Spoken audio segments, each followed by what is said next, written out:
Bueno, buenas noches a todos, a todas. Un agradecimiento a la ESAP por su recepción, por su acogida. Una bienvenida igualmente en nombre de INPAE, la Red Interamericana de Educación en la Administración Pública.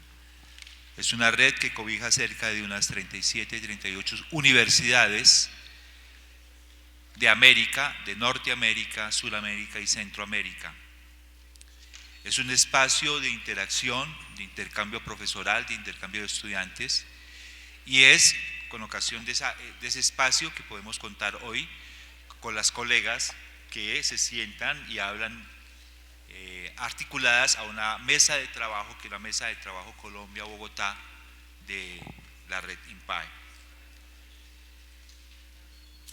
Primero, igualmente agradecerle a Carolina Muñoz su visita.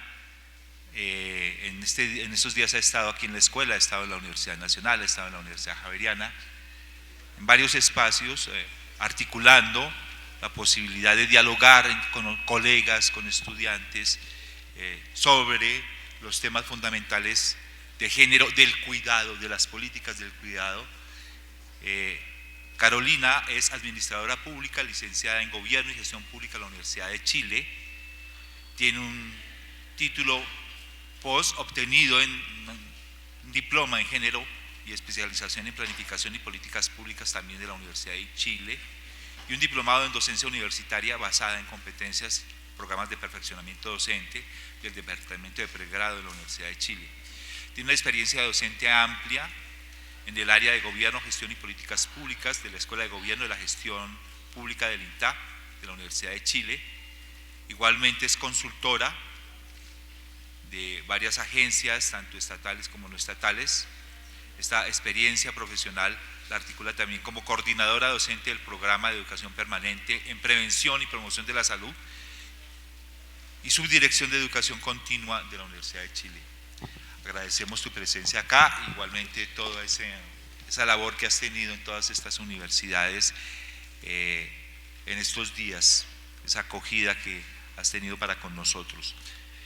Janet Muñoz, una importante recepción igualmente, doctora en Ciencias Sociales y especialización de los estudios en políticas de la Facultad Latinoamericana de Ciencias Sociales Flaxo, sede Ecuador, magíster en Desarrollo Rural de la Pontificia Universidad Javeriana e ingeniera en producción acuícola de la Universidad de Nariño. Su carrera profesional se ha centrado en la coordinación e investigación de proyectos relacionados con el análisis de políticas públicas en los campos de la pobreza, el género, el desarrollo rural y territorial. Igualmente agradecemos tu presencia acá en este espacio. Igualmente agradecer a la Universidad Javeriana la presencia y la entrega en este espacio de esa apertura a las dialogicidades que hoy podemos construir por mutuos intereses y por, sobre todo, promover ciertas líneas de trabajo que son fundamentales en términos de el escenario de INPAE y también de nuestro lugar.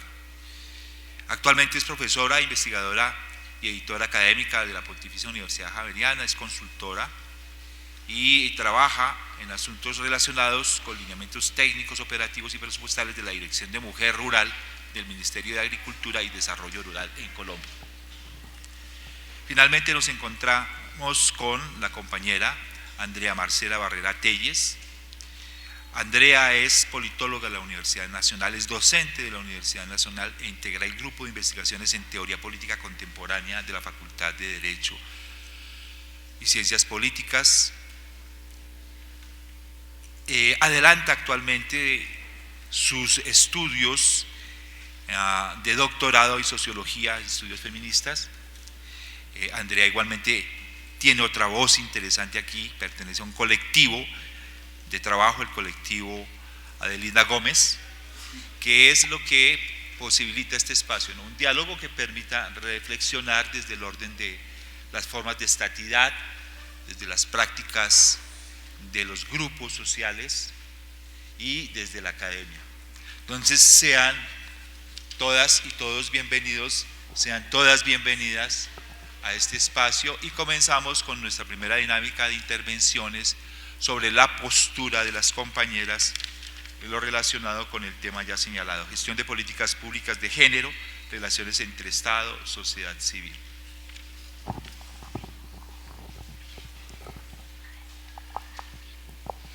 Bien, muy buenas noches a todos y a todas. Agradecer nuevamente la invitación, su presencia. Algunos los he visto varias veces, así que agradecerles la paciencia.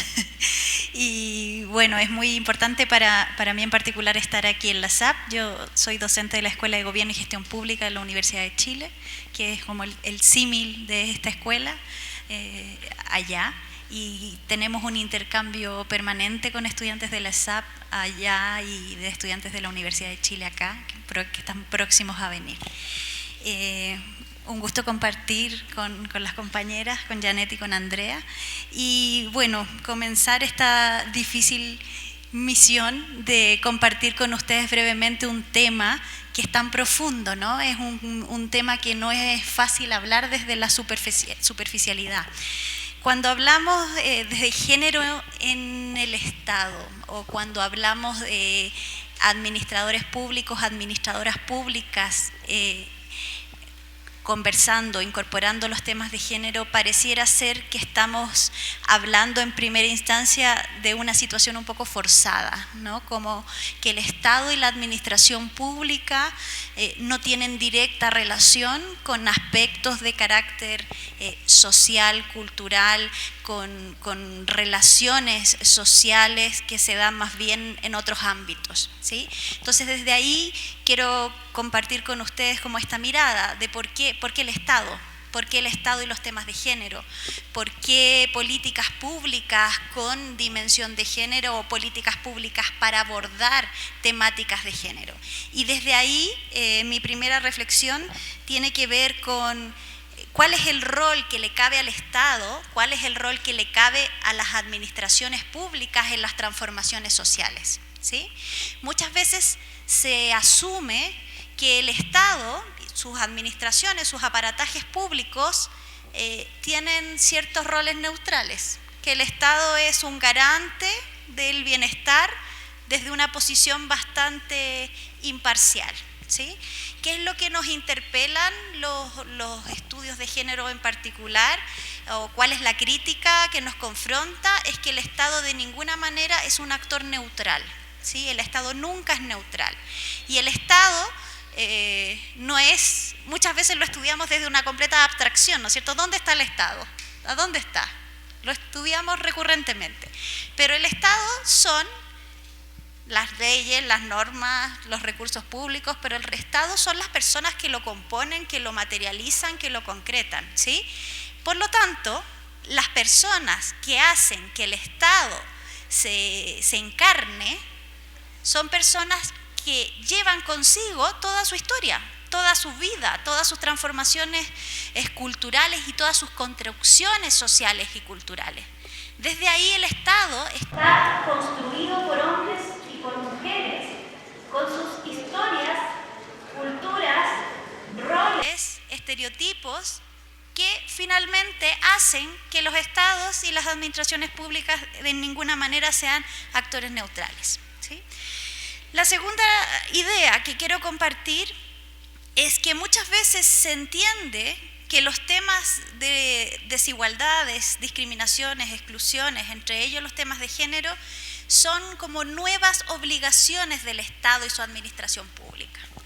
Sin embargo, estamos hablando de temas que hoy en día cobran importancia, pero que siempre han estado presentes en nuestros países, pero que no tenían espacios ni éramos lo suficientemente críticos para comprender que detrás de ello habían construcciones profundamente instaladas en nuestras culturas que se disfrazaban de normal, de la normalidad, ¿sí?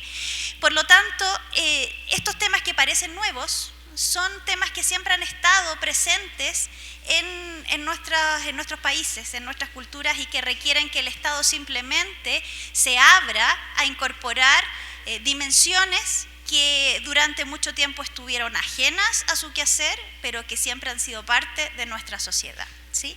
Desde ahí pienso o reflexiono dos cosas, ¿sí? O al menos en Chile lo hemos visto así, que muchas veces se toma los temas de género como un factor externo al Estado. Mire, el Estado tiene que resolver un problema que ocurre allá afuera. Entonces vaya Estado y lo resuelve, ¿sí? Hay un problema social cualquiera, allá afuera va Estado y lo resuelve. ¿Qué es lo que ha ocurrido con los temas de género en particular? Que interpela a las propias personas, a los propios funcionarios públicos. Entonces los funcionarios públicos evidencian sus juicios, ¿sí? A mí me ha tocado mucho ver que funcionarios públicos, les comentaba en algunas de las participaciones que he tenido con ustedes, que me dicen, ¿por qué está diciendo usted eso? Si el Estado no discrimina, el Estado es neutral, el Estado atiende a todas las personas por igual. ¿Cómo yo voy a discriminar? ¿Cómo voy a atender a una mujer en lugar de un hombre o a un niño o a un anciano? Yo tengo que atender a todos, ¿sí? El Estado es para todos, el Estado no puede discriminar. Y en esa idea de falsa neutralidad que les comenté en la Universidad Nacional, en esta idea de que el Estado entrega todos los bienes y servicios a todos por igual, el Estado discrimina, el Estado excluye. Porque en esta idea, a veces allá hacemos el ejercicio de ver cuál es el ciudadano neutro. Y el ciudadano neutro, con los cuales el Estado se relaciona y la administración pública atiende, siempre es un ciudadano que está construido a partir de todos los privilegios. Los ciudadanos más educados, los ciudadanos que tienen mayor acceso a las instituciones, los ciudadanos que se relacionan de mejor manera, que estudian, que tienen acceso a centros académicos. Por lo tanto, el Estado en ningún caso es neutral. Por lo tanto, cualquier cambio que el Estado quiera generar fuera debe pasar por un cambio al interior del Estado, ¿sí? Entonces, segunda reflexión, no es un cambio que se pueda instalar de alguna manera técnica, como muchos cambios que promueve el Estado, que aplica recetas y se resuelven los problemas sociales, sino que tiene que ver con una transformación social que parte también por una transformación dentro del Estado. Desde ese punto de vista, yo en todas mis participaciones, intervenciones, o cuando yo abordo los temas de género, pongo mucho acento en el rol que tiene la educación y la formación de los funcionarios públicos y de las personas que van a trabajar en el Estado. No como especialistas en temas de género en particular, sino como parte de su formación de base. ¿Sí? Cualquier persona que vaya a trabajar en el Estado debe tener una mirada crítica respecto al Estado y respecto de aquellos problemas que el Estado resuelve, pero también de aquellos problemas que el Estado reproduce. ¿Sí? Discriminaciones que el Estado y exclusiones reproduce, ¿sí? Tercera idea, para dar espacio a lo más importante del día de hoy, que tiene que ver con el diálogo, es que en este proceso de cambio y transformación social, el rol de los movimientos sociales, el rol de la sociedad civil organizada, pero incluso de las comunidades y personas no organizadas es muy importante. Cualquier implementación de una política orientada hacia los temas de género, que incluya los temas de género, cualquier programa público que intente incorporar esta dimensión, necesariamente requiere un vínculo social, comunitario, societario, con distintos grados de alcance, ¿sí? Es muy difícil que el Estado venga por norma a decirle a las personas y a las sociedades que tienen que cambiar la forma en que han entendido el mundo, ¿sí? Cuando hablamos de temas de género hablamos de profundas transformaciones culturales. Por lo tanto, estas transformaciones culturales en ninguna medida se van a lograr por la fuerza. No se van a lograr solamente implementando leyes, definiendo mecanismos institucionales coercitivos que son los habituales del Estado para generar algún cambio. Por lo tanto, aquí se requiere una vinculación con las organizaciones sociales, no solamente en la medida de legitimar las acciones públicas, sino también en la medida de generar dinámicas sociales transformadoras que van más allá de la acción tradicional del Estado, ¿sí? Y la última, cuarta idea que quiero compartir para la reflexión tiene que ver con este último punto, ¿no? ¿Cuál es el rol que le cabe a la educación como una herramienta de transformación social impulsada por el Estado? ¿Sí? El Estado tiene tal vez un espacio privilegiado de transformación. Probablemente más que en ningún otro, los que nos situamos en este ámbito, yo creo, ¿no? Todos creemos en el Estado o confiamos, tenemos alguna idea de que mediante la organización política y social nuestras sociedades y comunidades van a estar mejor, ¿no? Luego, desde ese punto de vista, las acciones que impulsa el Estado en esta materia debieran tener un fuerte componente educativo, ¿sí? Eso significa que cualquier implementación de política pública, de programa público, de servicio público que integre temas de género, ya sea en términos explícitos, algún programa que explícitamente vaya a abordar desigualdades o inequidades de género, o alguno que lo incorpore como una dimensión más de su análisis, requiere tener un fuerte componente educativo, ya sea en quienes ejecutan la acción. Es muy importante que los funcionarios públicos incorporen esta mirada, como les decía al principio, porque es necesario que comprendan hacia dónde va esta acción pública. Y por otra parte, que los destinatarios o beneficiarios de la acción también se favorezcan o se propicien transformaciones profundas que van más allá de la mera acción pública. No sé si me explico. Un beneficiario de una acción pública puede recibir un servicio y hasta ahí llega su vinculación con el Estado. Recibe el subsidio, participa del programa, completa una encuesta y los evalúa y ve qué bien o mal está. Este tipo de acciones requiere que se produzca un cambio en los individuos, en los sujetos, en las personas. Eso significa orientar acciones públicas generadoras de impactos. Y yo no sé si nuestras administraciones públicas están especialmente orientadas ni siquiera a generar efectos, ¿no? Es como que generamos resultados, hay gastos de recursos, se atienden personas, logramos tal vez altas tasas de cobertura, pero ¿en qué medida existe lo que nosotros estudiamos como gestión por resultados o gestión orientada a los impactos? ¿En qué medida realizamos evaluaciones de impacto? Aquí yéndome más a lo técnico, ¿no? Si hacemos intervenciones orientadas a temas de género, necesariamente tenemos que hacer una gestión orientada hacia los efectos e impactos de esas intervenciones y necesariamente tenemos que evaluar esas intervenciones, ¿sí? No pueden quedar intervenciones orientadas a los temas de género solamente en la buena intención y en el objetivo de la intervención, sino en esa dinámica, ¿ya? Y finalmente, para concluir, comentarles que un aspecto muy importante a considerar es que estos cambios no se van a lograr en un gobierno, en dos gobiernos, en tres gobiernos, en una generación o en dos generaciones. Son cambios muy en el largo plazo. Y una de las críticas que se les hace a todos los temas profundos en el Estado es que no dan resultados, porque hacer un cambio cultural, instalar transformaciones sociales no son cambios que den créditos electorales, ¿no? Que se puedan en el corto plazo llenar de buenos resultados a un gobierno o una gestión. Por lo tanto, son temas que además nos confrontan, como les decía al principio cuando comienzo la intervención, por la profundidad que busca, ¿no?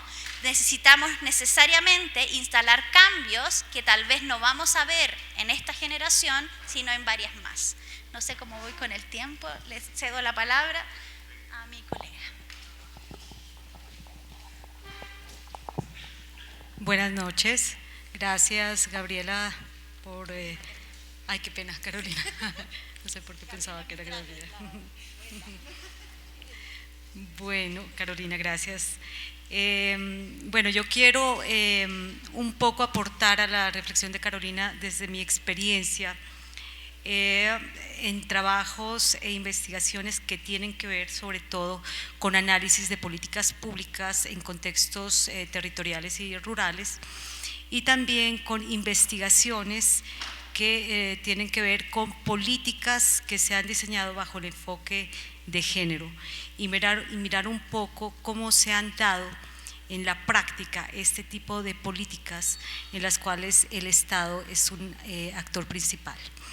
Quiero empezar por reflexionar en cuanto a la premisa que existe de las políticas públicas bajo el enfoque de género, que si bien están concebidas para desarrollar estrategias e instrumentos diferenciales para hombres y mujeres, en la práctica lo que vemos es que su implementación ocurre en un sistema completamente contradictorio a lo que la política misma dice en el documento.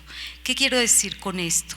Es que las políticas públicas, entendidas como unas acciones positivas del Estado para resolver problemas socialmente relevantes, bajo una perspectiva de género, apuntan a tratar un poco a hombres y mujeres de manera diferenciada bajo contextos particulares. Cuando uno ve y hace una revisión de la implementación de estas políticas públicas, lo que se encuentra es que hay una ruptura total con los escenarios rurales, desde mi experiencia, y territoriales. ¿Por qué? Porque el enfoque de género no se está entendiendo tal como es. Entonces, en ese punto concreto comparto lo que dice Carolina en el tema de la educación. Cuando tuve la experiencia de hacer el análisis de la política de mujer rural de 1994 en Colombia, concebida bajo el enfoque de género, lo que encontraba era que los funcionarios públicos, tanto a nivel nacional como a nivel territorial, no entendieron el enfoque.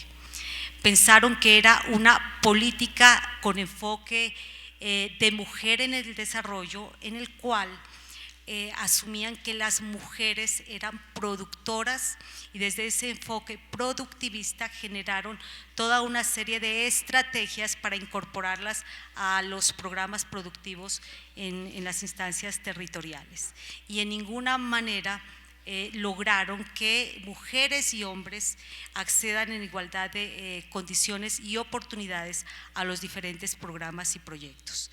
Esa investigación la desarrollé en el 2002 como parte de mi maestría en desarrollo rural. Posteriormente, ya un poco más en la academia, empecé a dirigir tesis que tienen que ver con políticas públicas bajo el enfoque de género en el Distrito Capital. Y encontré hace 1 año y medio aproximadamente, que fue la investigación, que esto no ha cambiado del todo. Entonces, este tipo de políticas por lo general las manejan las mismas mujeres de siempre, sensibles al tema de género, y los hombres se mantienen un poco aislados porque no entienden realmente de qué se trata el enfoque de género. Entonces, así las cosas, veo que la percepción de Carolina desde su experiencia en Chile es un poco compatible con la experiencia colombiana en cuanto a ese diseño de políticas públicas. Ahora bien, un poco como para entender ya desde lo que me compete y lo que me interesa, que no es tanto el análisis en sí de la perspectiva de género, sino más bien el análisis de la política pública como una respuesta a esa problemática de hombres y mujeres. Lo que yo pienso es que hay un grave problema de diseño y formulación de políticas públicas. Y eso es porque en Colombia particularmente se han dado investigaciones desde una perspectiva más administrativa, más de las ciencias políticas, que han dejado un poco a los actores sociales. Y de ahí la apuesta desde las líneas de investigación que trabajo es mirar la política pública desde una sociología de la acción pública, en la cual se contemplen las diferentes interacciones entre el Estado y la sociedad a diferentes escalas territoriales, para entender que hombres, mujeres, niños, ancianos tienen diferentes expectativas y deben ser abordados de manera diferencial, que es en última lo que se espera con una perspectiva de género.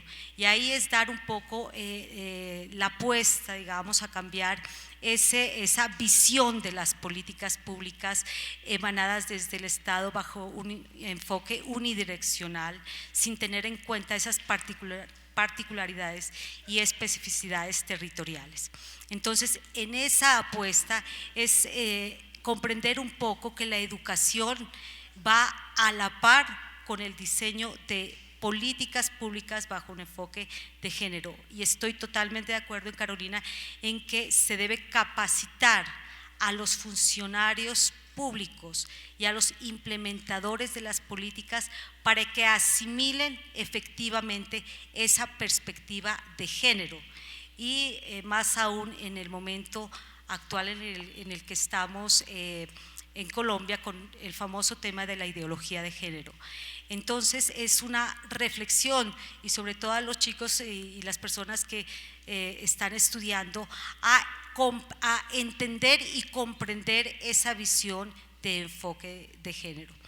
Y finalmente, ya para cerrar esta reflexión, lo que yo pienso es que a futuro, en esa agenda de investigación que nosotros estamos promoviendo un poco desde Flaxo, Ecuador, y también desde la Javeriana, donde actualmente estoy vinculada como docente en la carrera de Ciencia Política, es que se dé una formación integral en análisis de políticas públicas, no en los simples manuales que siempre se han promovido de los tradicionales autores, donde se cree que se pueden hacer políticas públicas como recetas. Eso no es así. Hay que entender que hay que diseñar políticas públicas con la gente y no para la gente.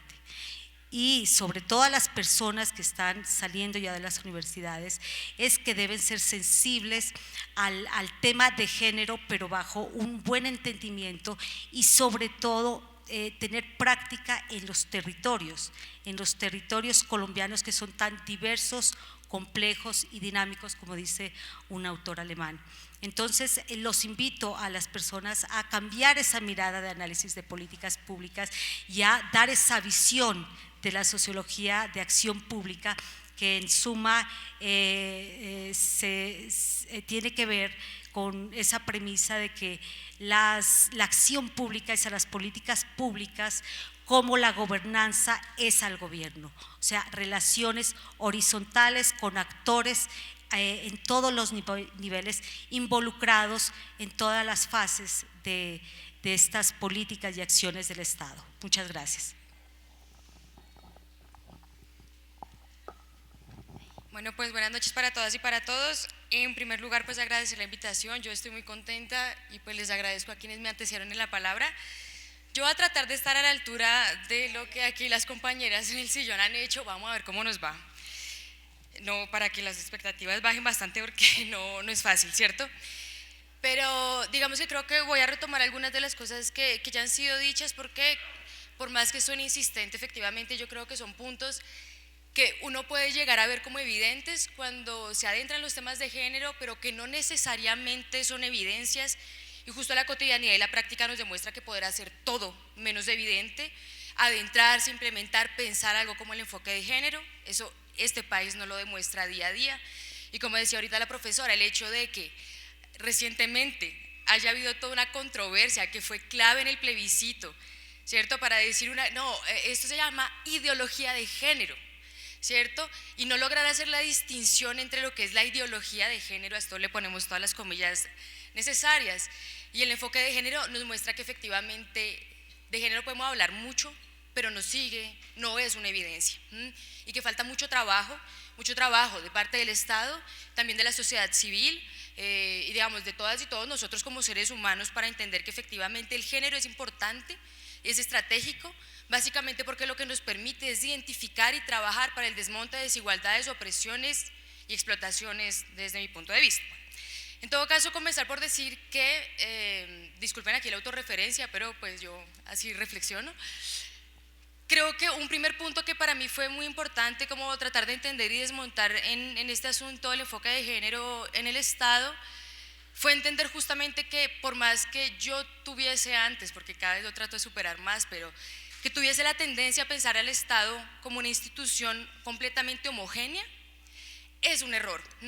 Y este país justamente me lo demuestra, nos lo demuestra. Es decir, mientras que nosotros tuvimos un procurador por muchos años profundamente conservador, que tenía posturas abiertamente en contra de la población LGBTI, de las mujeres, de los derechos sexuales y reproductivos de las mujeres, pues a la vez tenemos una Corte Constitucional, por un lado bastante corrupta, pero por otro lado que ha dado muestras efectivamente de tener la voluntad política para impulsar en el país transformaciones muy importantes, en América Latina y en el mundo.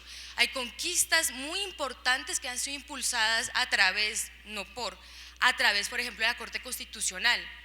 Yo creo que para mí fue importante entender que el Estado no es una institución, digamos, no es un conjunto de instituciones homogéneas, que incluso al interior del Estado, por más que efectivamente hayan grupos de élites, ¿cierto?, clases políticas, proyectos políticos hegemónicos, pues al interior del Estado hay una diversidad que no se puede desconocer y sobre todo que es muy importante no desconocer para poder crear alianzas.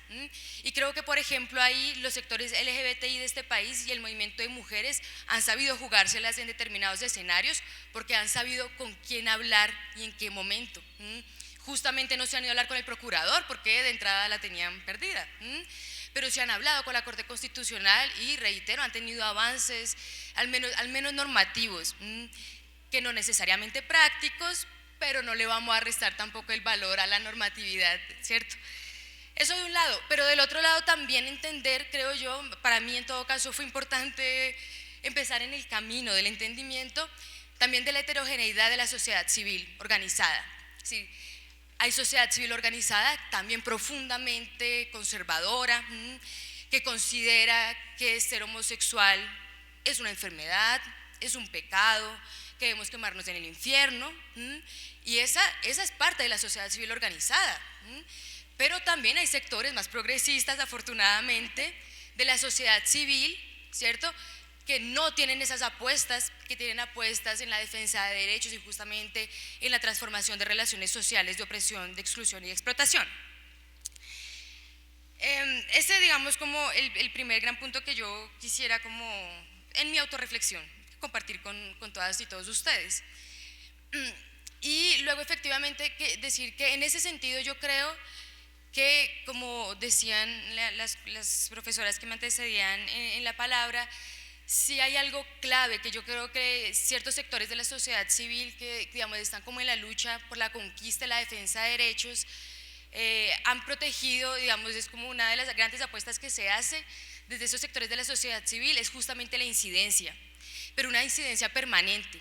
Es decir, que está demostrado que no basta con incidir para, por ejemplo, tener determinadas leyes, que es necesario incidir para que eso se ponga en la práctica, para defender los pocos avances que eso implica y sobre todo justamente para que el Estado en su heterogeneidad, pero sobre todo a través justamente de lo que mencionaba la profesora Carolina, de las y los funcionarios públicos puedan apropiarse no del discurso, sino de la necesidad de transformación de las prácticas. Es decir que, por ejemplo, nosotros aquí en este país tenemos leyes bellas, ¿no? Por ejemplo, leyes contra el feminicidio. Es muy importante porque entender que a las mujeres nos matan porque somos mujeres es vital. Pero tal vez para muchas y muchos de nosotros no es tan evidente, ¿cierto? ¿Qué significa que una mujer la maten por ser mujer? Pues más o menos sospechoso, la mataron. Y para un funcionario público puede ser exactamente igual.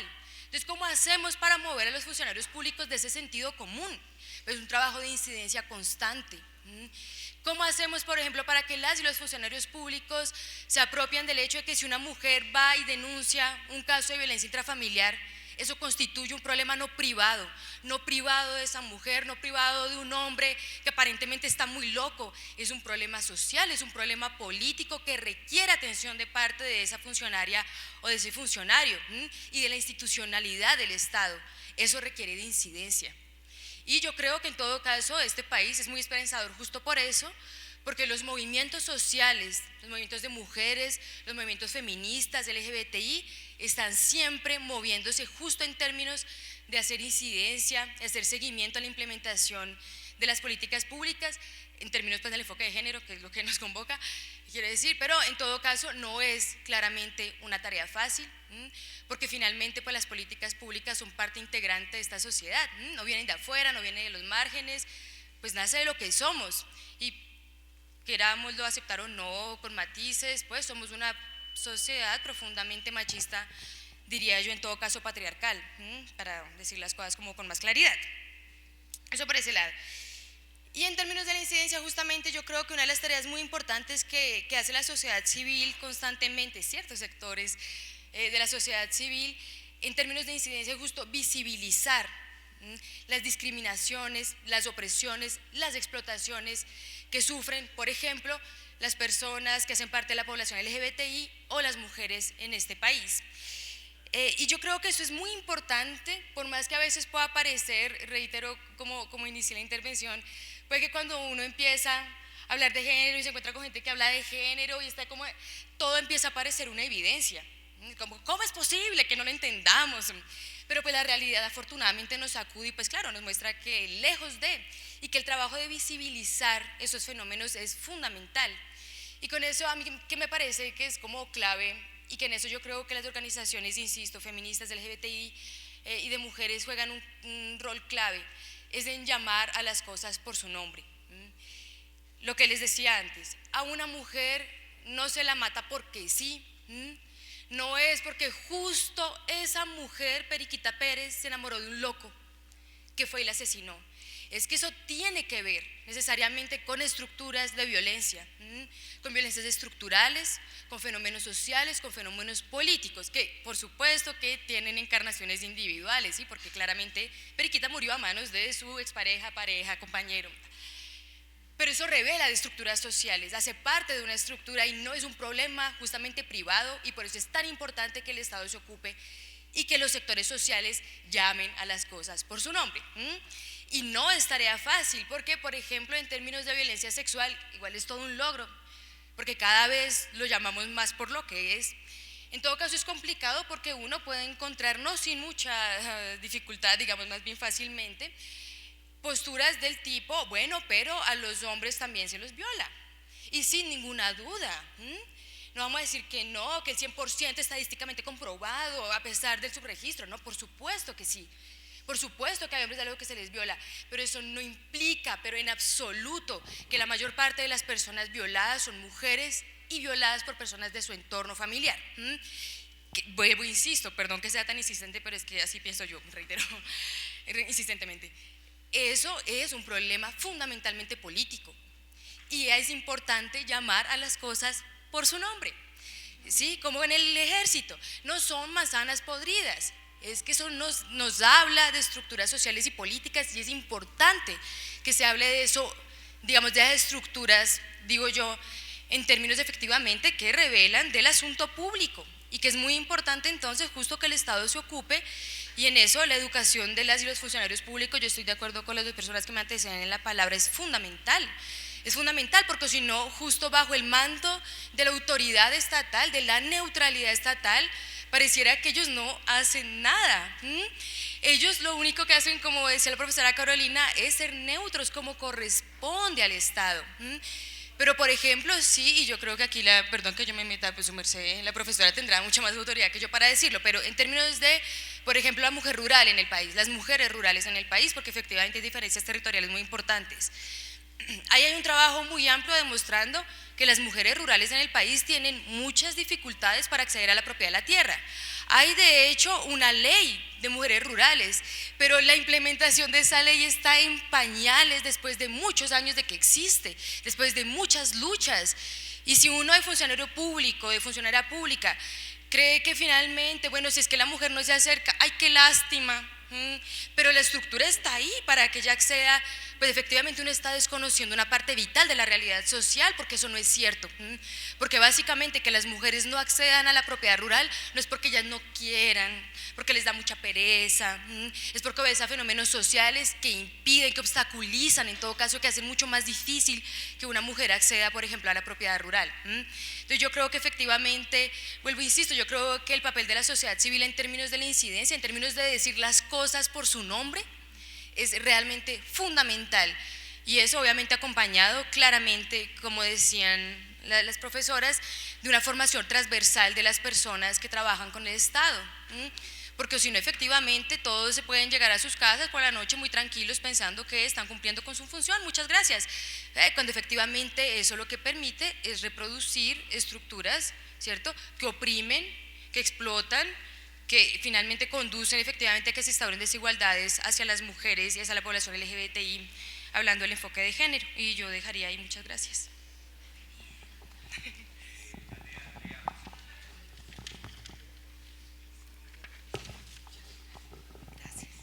Carolina, iniciamos entonces con un segundo momento, en las cuales las profesoras pueden ampliar un aspecto que consideren que requiere más ilustración,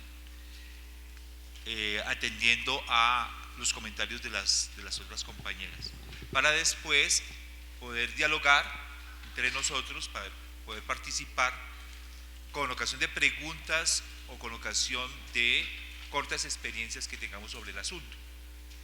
Eso vamos a utilizar un tiempo específico para poderlo determinar e igualmente para poder, digamos, ampliar las temáticas que consideramos pertinentes sobre el asunto. Entonces, ¿cuál de las compañeras quiere enfatizar a uno de los aspectos que se ha señalado o colocar sobre el escenario otro que considere pertinente para poder ampliar el diálogo? ¿Cómo? Claro, igualmente se puede hacer preguntas entre las colegas para poder solicitar se amplíe más alguna de las perspectivas que se ha colocado. Entonces, si alguna quiere hacer una pregunta o ampliar o colocar una nueva temática en la que diserten las tres, es pertinente hacerlo.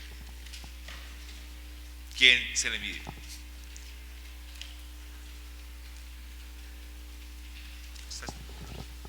Gracias. Bien, para mí está difícil, ¿no? Porque todos los temas creo que dan para mucha profundización, ¿no? A ver, respecto al tema que yo comenté y que las tres hemos comentado, ¿no?, de la importancia que tiene, y sobre todo yo creo que esto es muy importante que lo hablemos aquí en la ESAP, ¿no?, de el rol que tiene la educación en la incorporación de estas nuevas visiones en los funcionarios públicos, porque como bien decía, ¿no es cierto?, Janet o Patricia, ¿cuál Patricia te gusta más? ¿Sí? Patricia, esto no solo tiene que ver con incorporar un elemento analítico, sino que tiene que ver con criterios de decisión y de acción pública que son fundamentales, ¿sí?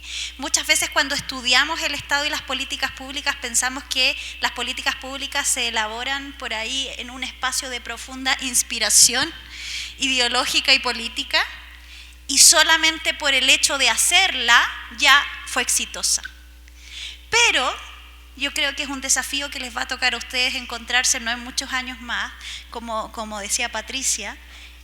Hay una gran brecha entre el enunciado de política, lo que decía Andrea, cuando se define hay leyes muy lindas en los países, efectivamente, que son grandes avances en una serie de temas, pero cómo esas leyes y esas políticas se implementan en esos funcionarios públicos que están en lugares lejísimos de los centros políticos y administrativos de los países, con formaciones bastante distintas de las formaciones de las mejores universidades y centros de formación en las capitales nacionales, que son muy distintas de las formaciones en otras zonas de los países, hace que la implementación tenga una brecha tremenda, ¿sí?, que el enunciado de política o la legislación que se dio en el espíritu inicial, en la práctica enfrente muchísimas más dificultades de las que nosotros nos imaginamos cuando estudiamos teóricamente las políticas públicas, que es el buen ejemplo que da Patricia.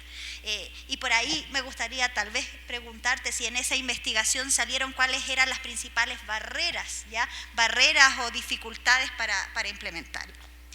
Otro tema que me parece importante profundizar a partir de lo que las tres hemos hablado, ¿ya?, tiene que ver con esta idea de lo heterogéneo que plantea Andrea.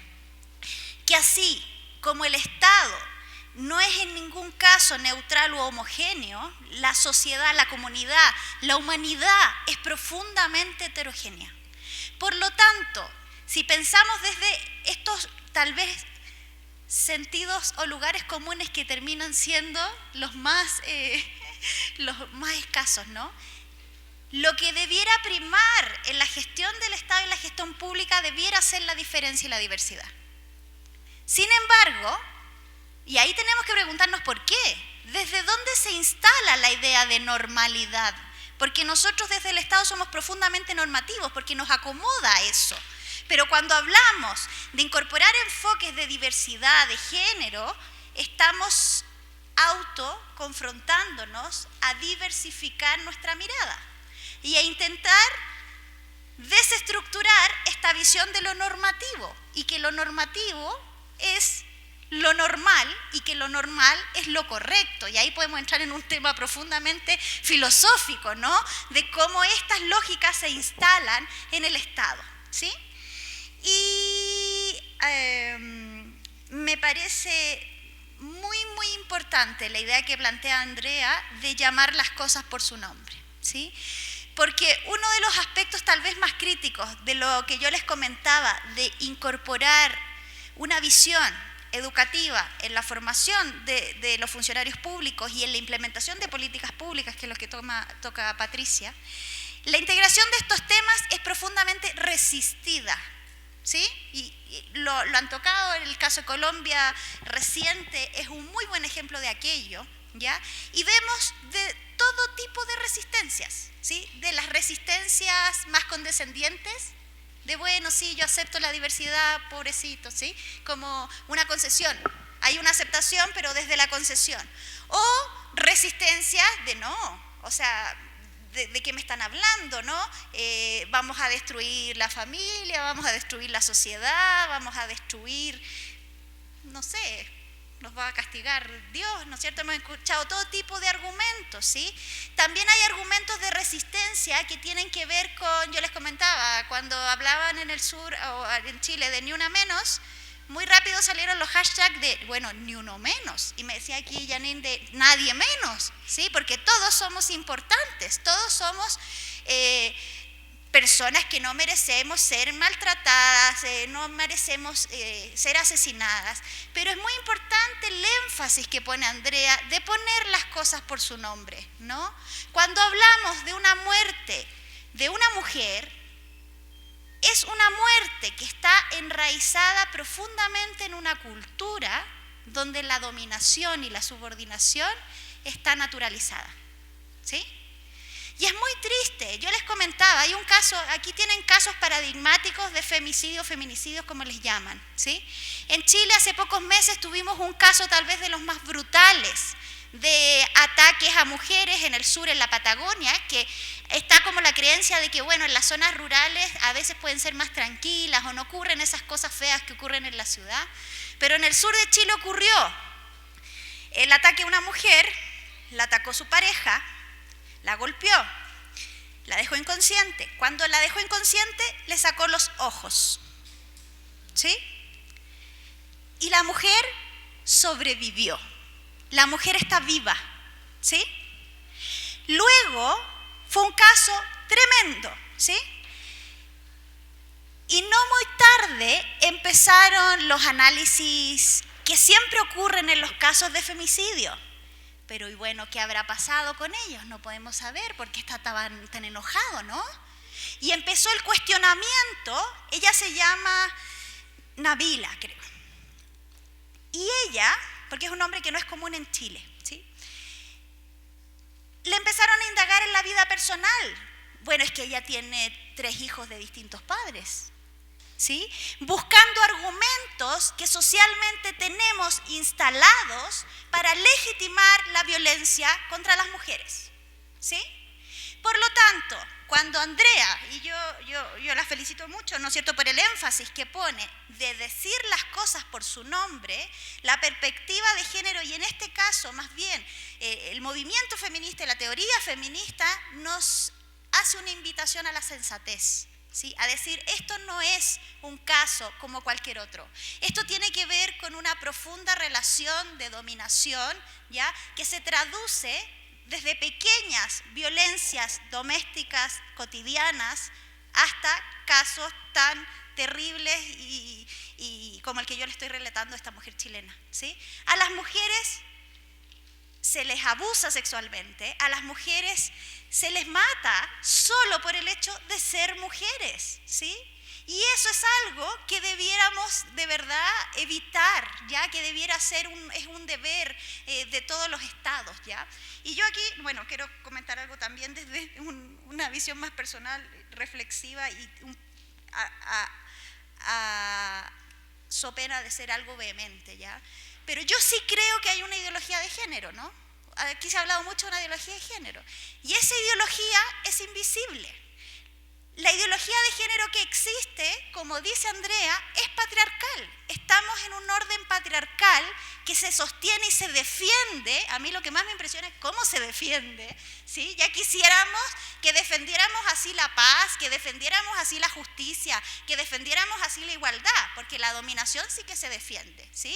Hay una ideología de género que además de ser patriarcal es profundamente homófoba, ¿sí? Hay una homofobia brutal en nuestras culturas y en nuestras sociedades.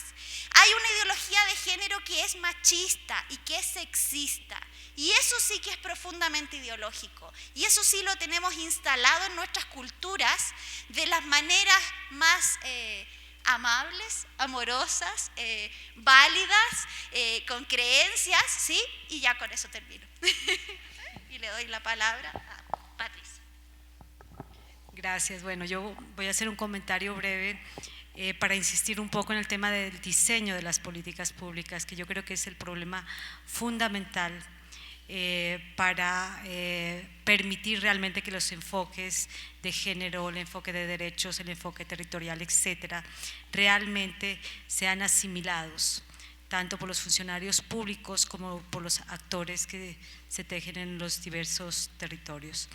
Ahora bien, para concretar un poco y ampliar la idea de lo que decía Andrea, en un caso práctico, por ejemplo, que ella nombró de la Ley 731 del 2002 de Mujer Rural, que precisamente estoy abordando, estoy haciendo esa investigación, pues lo que encontré realmente que el problema efectivamente fue de diseño, porque si bien cuando se terminó la política del 94, en el 2002, lo que encontré fue que al finalizar la administración de César Gaviria, si no estoy mal, en el 99 había una instancia creada en el Ministerio de Agricultura conformada por un equipo técnico seleccionado por el PNUD y entidades que propusieron crear un equipo que tenga los perfiles acordes para trabajar en esa instancia, y esa oficina marchó bien,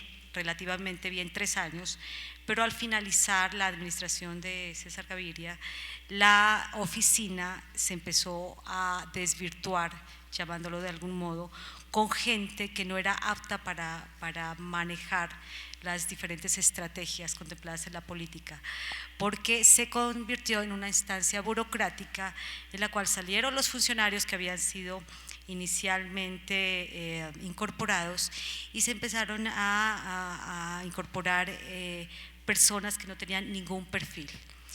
Eso considero que fue lo que puso el punto final a esa oficina de Mujer Rural y el punto final a una política que fue gestionada precisamente por los movimientos rurales a nivel nacional y también en el contexto internacional.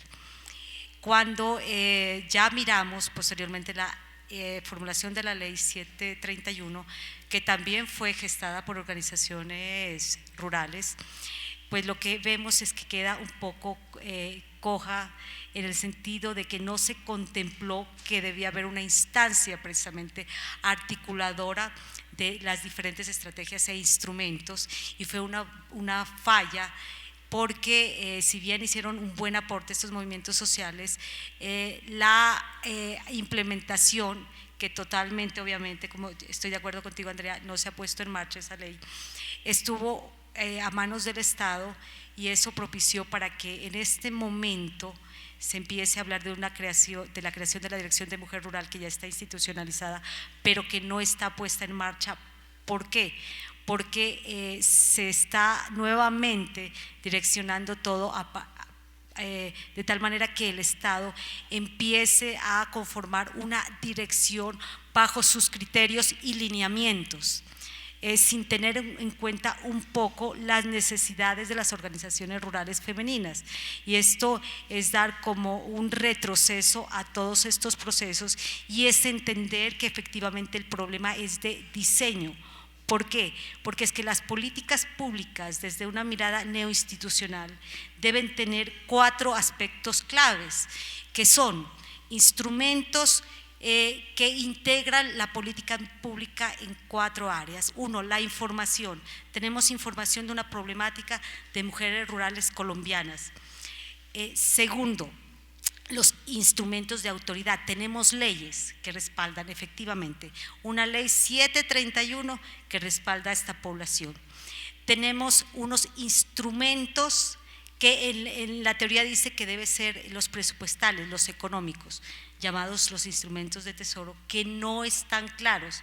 En este momento no tenemos claramente, no sabemos cuánto va a costar poner a operar esa dirección de mujer rural. Y tenemos el instrumento de coordinación que va a ser la dirección, pero no hay unos lineamientos operativos claros. Entonces, ahí hay un problema grave de diseño de políticas públicas, y seguramente si eso no se corrige con la participación de los actores sociales, pues vamos a tener los mismos problemas, y seguramente no un fracaso, pero sí unos pocos avances en cuanto a mejorar las condiciones de vida de estas mujeres, tal cual pasó con la Oficina de Mujer Rural, que se implementó en el año desde la 98-2000. Entonces, para afianzar un poco esta idea, es entender que si no se da esa mirada, si no se da ese cambio a este diseño e implementación de políticas, pues vamos a tener un retroceso en todos los aspectos, y los enfoques se van a convertir en enfoques de moda, porque entonces ahora ya se está hablando de todo, que el enfoque territorial, que el enfoque de género, que el enfoque de derechos, si no se entiende la comprensión exacta de cuáles son estos enfoques. Es entender finalmente lo que yo decía en un taller a las organizaciones femeninas, que tampoco es entender que vamos a hacer políticas públicas de abajo hacia arriba, que en un tiempo eran las ideales, ¿no? Es entender que las políticas públicas se deben construir participativamente, de arriba hacia abajo y de abajo hacia arriba, en puntos intermedios donde se articule el Estado con la sociedad, entendiendo, insisto, las particularidades y especificidades de estas poblaciones, que son totalmente diferentes: afrodescendientes, campesinas, indígenas, raizales, etcétera. Y ustedes, chicos, que van a ser, posiblemente van a ocupar algunos cargos en el Estado, pues deben entender un poco esa dinámica, y que no les pase lo que me pasó a mí, me acuerdo hace unos años cuando trabajaba en el Ministerio de Agricultura, precisamente en el proyecto de PADEMER, donde cada vez que iban las organizaciones femeninas o mujeres a recibir alguna orientación y tal, siempre los hombres no querían atenderlas porque decían que ese era asunto de mujeres y que entre mujeres nos entendemos. Yo decía, oiga, qué pena, pero el proyecto PADEMER también tiene el enfoque de género, entonces, ¿qué hacemos? Entonces, es una reflexión y una recomendación, tal cual le digo a los estudiantes de la Javeriana: ustedes van a ocupar en algún momento esos cargos y deben empezar con una cosa que es básica: atender bien a la gente. Ustedes son funcionarios, son servidores públicos, y eso, si ustedes no lo tienen claro, pues no se logra ese cambio que queremos precisamente de la acción estatal colombiana. Muchísimas gracias. Pero sobre todo porque el enfoque de género no solo trata de la mujer, es decir, trata de un lado de la diversidad, pero de otro lado de la importancia de tener relaciones de equidad, más que de igualdad, relaciones de equidad, que justo desde nuestras diferencias sobre todo diferencias culturales, digamos, ¿cierto? Y de edades y de territorios y de nuestras historias personales y colectivas, pues que en esas diferencias y en esa diversidad podamos tener relaciones equitativas. Creo yo, en todo caso en mi opinión personal, este es el trasfondo real de la importancia de un enfoque de género, no tanto que las mujeres somos un problema y a ver cómo las atendemos. Es evidente que hay discriminaciones hacia las mujeres, yo creo que eso ha quedado claro en este sofá. Hay discriminaciones, hay explotaciones, eso es real y sobre eso hay que trabajar, pero el enfoque de género justo es un esfuerzo mucho más amplio por reconocer y trabajar desde la diversidad y desde la equidad. Yo creo que sí es importante siempre trabajar como esa distinción que no resulta tan clara. Lo que me lleva al otro punto y tal vez una de las preguntas que quiero introducir, y es que justo creo que se habla mucho de la mujer como problema. Y la mujer pues básicamente era un muñeco, un mamarracho, pero en el mundo real existimos mujeres y muy diversas. Y creo que eso justamente me lleva a una pregunta que le quería hacer a la profesora Patricia, porque yo no lo conozco, pero sí me interesaría mucho andar en el tema de cómo se articula el enfoque territorial que está tan en boga con el enfoque de género que también está tan en boga, aunque un poco más desprestigiado, porque justamente sí creo que es importante, sea desde la perspectiva de la interseccionalidad, de la coproducción de relaciones sociales, digamos, más allá de los enfoques teóricos que uno use, cómo se aborda en la práctica justamente desde el diseño, la implementación, ¿cierto?, la formulación de políticas públicas, la comprensión del hecho de que somos mujeres diversas, y somos mujeres diversas, reitero, por nuestras culturas, pero también por los territorios que habitamos. Entonces sí me interesaría saber uno cómo puede articular esos dos enfoques que no me parece tan claro, y sobre todo no me parece tan claro en términos de que, como decía la profesora Carolina, estos son enfoques que se reciben con muchas resistencias, pero yo también creo que las resistencias, es mi intuición, pues deben variar por territorios. Yo no sé hasta qué punto, cómo hace uno para, no se me ocurre, por eso le quiero preguntar, cómo hace uno para diseñar políticas públicas que atiendan también a esas resistencias que obedecen a las territorialidades. Y le tenía, pero es pura curiosidad, pero sí me interesa mucho, porque justo hoy estaba leyendo un texto sobre una mujer chilena y yo tenía la impresión de que efectivamente la dictadura sin ninguna duda marca un contexto muy importante para dar toda la discusión alrededor del género, de que yo supongo que hubo una construcción hegemónica de la buena mujer en el contexto, es mi imaginación, yo no sé, pero supongo que sí había una idea muy importante de la mujer en la dictadura como justamente la buena madre, ojalá que nunca creara un hijo comunista porque va ahí sí la embarrada. Entonces yo supongo que eso marca después, digamos, de la caída de la dictadura, en eso que han llamado la transición a la democracia, que supongo dura hasta ahora porque tienen bastantes atadores a la democracia, pero a la dictadura, pero sí supongo que eso efectivamente marca un contexto en el que tal vez la discusión sobre el género tendría como un enfoque justo de equidad y de aceptar la igualdad, de la equidad y la diversidad no es tan evidente, supongo yo, imagino, pero pues no sé hasta qué punto, y le quería hacer la pregunta de cómo sucede eso en las tierras chilenas. ¿Pueden responder? ¿Sí? Bueno, mira, para contestarte rápidamente, yo pienso que el enfoque de género y el enfoque territorial son complementarios. Es entender un poco que hombres y mujeres que viven en determinadas zonas geográficas, como un poco para delimitar el tema de territorio, tienen diferentes expectativas y necesidades, tienen cosmovisiones particulares, tienen vida específica que hay que tener en cuenta y no generalizar. Es entender que las mujeres de la costa atlántica tienen diferentes expectativas y un contexto particular que las diferencia de las mujeres de la costa pacífica colombiana. Por ejemplo, es entender que hombres y mujeres tienen una dinámica particular en el caso de los guayú en la Guajira y una dinámica también particular en el caso de los indígenas guambianos en el Cauca.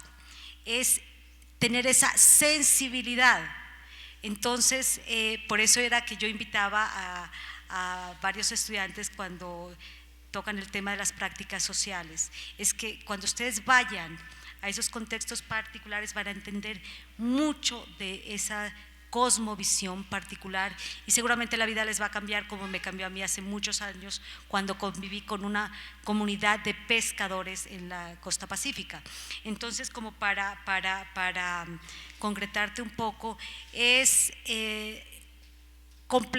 tener esa visión complementaria de los dos enfoques, no aislada, porque lo uno conlleva a lo otro, y es hacer un diagnóstico precisamente bajo esas particularidades, que es lo que uno inicia cuando empieza a trabajar cualquier proyecto y cuando empieza a diseñar un poco en cuanto a políticas públicas, programas o proyectos. Yo apenas desde el año pasado estoy acá nuevamente en Bogotá, he mantenido relaciones académicas con la Javeriana y he vuelto, digamos, a la academia ya con esa mirada un poco más del cambio en esos pensum y en esos sílabos. Y lo que yo estoy haciendo es que a los estudiantes los estoy llevando a reflexionar y a realizar prácticas. Mis clases son bastante prácticas. Cuando abordamos la parte institucional, queremos ver, por ejemplo, el tema de valor público.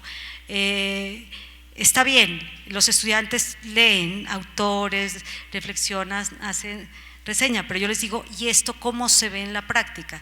Entonces lo que yo hago es proponer cursos teórico-prácticos de tal manera que, por ejemplo, si hablamos de la institucionalidad, yo los hago, y es una investigación chiquita que les puse hace poco, es que vayan a diferentes ministerios de Bogotá y empiecen a analizar todo el tema del valor público bajo esos conceptos de beneficiario, cliente, etcétera, y que reflexionen en cuanto a lo que están encontrando. Y les cuento que los chicos llegan bastante tocados, porque ahí ven la ineficiencia, sobre todo, y lo tengo contundente en una investigación con el Ministerio de Agricultura, de los funcionarios, de algunos funcionarios que trabajan en esas entidades.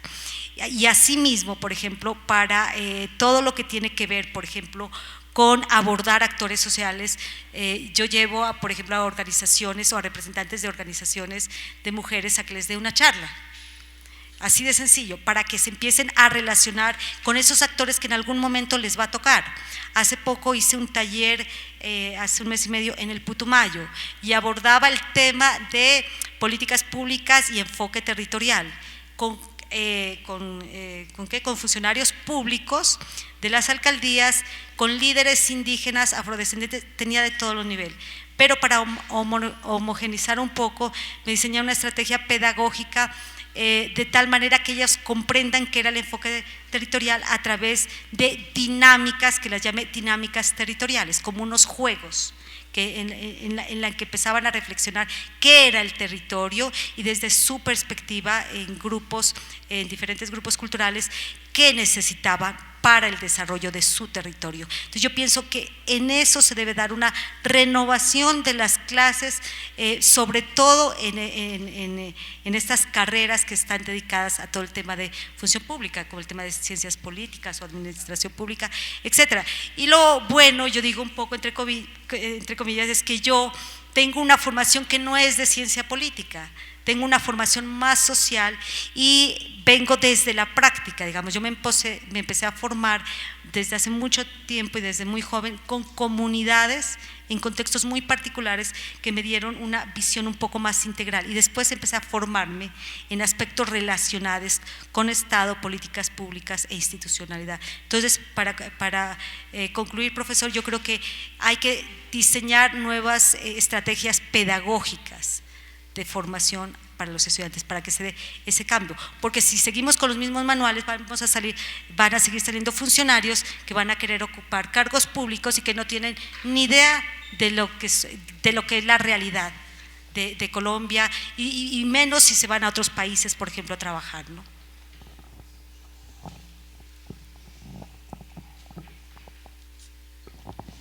Bien, dos comentarios. Intentaré ser breve, sí. Sí, para pasar a la ronda. Respecto a lo que dice Patricia, que es bien importante para quienes van o vamos a trabajar o trabajamos en el Estado, integrar estas perspectivas de análisis en complementariedad. Lo que han mencionado ambas profesoras es muy importante.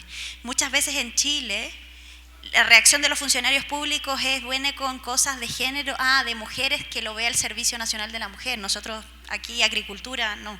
Aquí pesca, no. Aquí minería, no. Luego, una de los llamados de atención de estas perspectivas es que el Estado, sea lo que haga en el sector que sea, haga bien su trabajo, ¿sí? Esto no quiere decir que las instituciones públicas se vuelquen a trabajar en temas que no son su corriente principal o el nicho principal de su sector.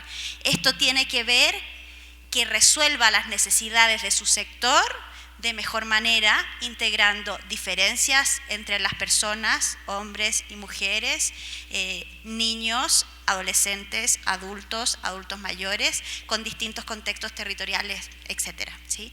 Y respondiendo a la pregunta de Andrea, ese es efectivamente como un aspecto definitorio del movimiento feminista en Chile y de su institucionalización e incorporación de los temas luego de género en el Estado, ¿sí? Durante la dictadura militar, obviamente apoyada por sectores sociales mucho más conservadores, ¿ya? El gobierno militar, porque en Chile se le llama hasta en los libros de historia gobierno militar, ¿sí? Son pocos los que le podemos llamar dictadura, ¿no? Se habla de un gobierno y de un presidente, curioso, ¿no? Pero parte de nuestras rarezas, particularidades.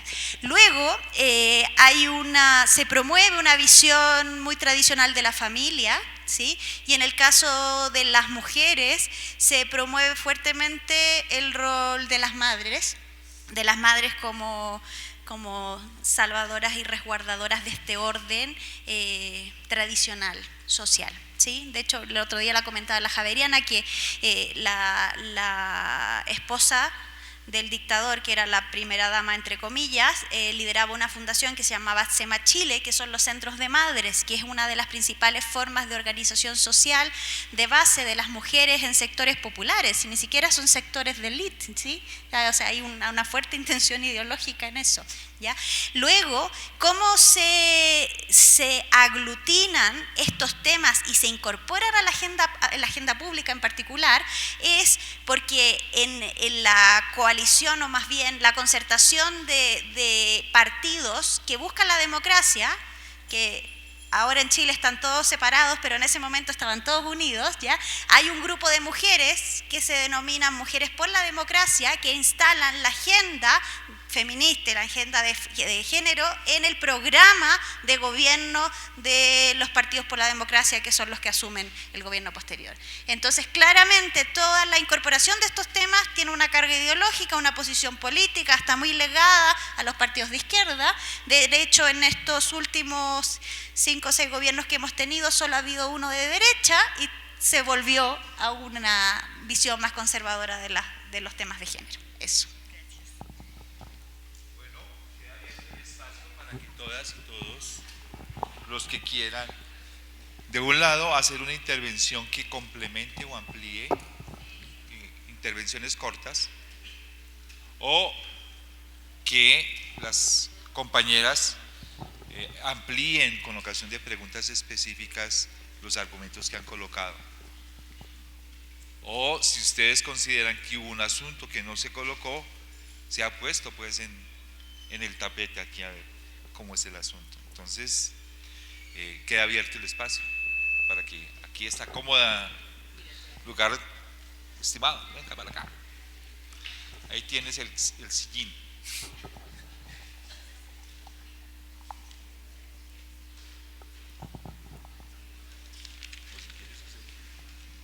Venga para acá. Te presentes. Buenas noches. Tengo una pregunta muy puntual para cada uno de los docentes y es, se habla de una formación integral para los funcionarios públicos sobre ideología de género, ¿verdad? Con el fin de encontrar una política pública neutral. ¿Cuáles serían los ejes o las temáticas de esa formación que tendrían los funcionarios o los posibles funcionarios?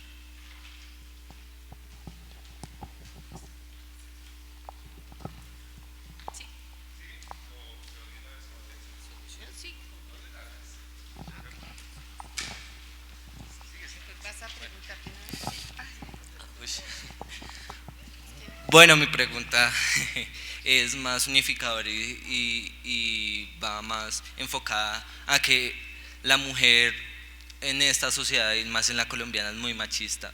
Y pues es la primera limitación para hacer cualquier política, que es que ella acceda, o por lo menos acceda a que se pueda defender de ella. Esa es mi pregunta. ¿Qué plataformas, teniendo en cuenta pues toda nuestra educación tan conservadora, tenemos para entrar y hacer políticas y que tengamos afluencia en las mujeres? Claro.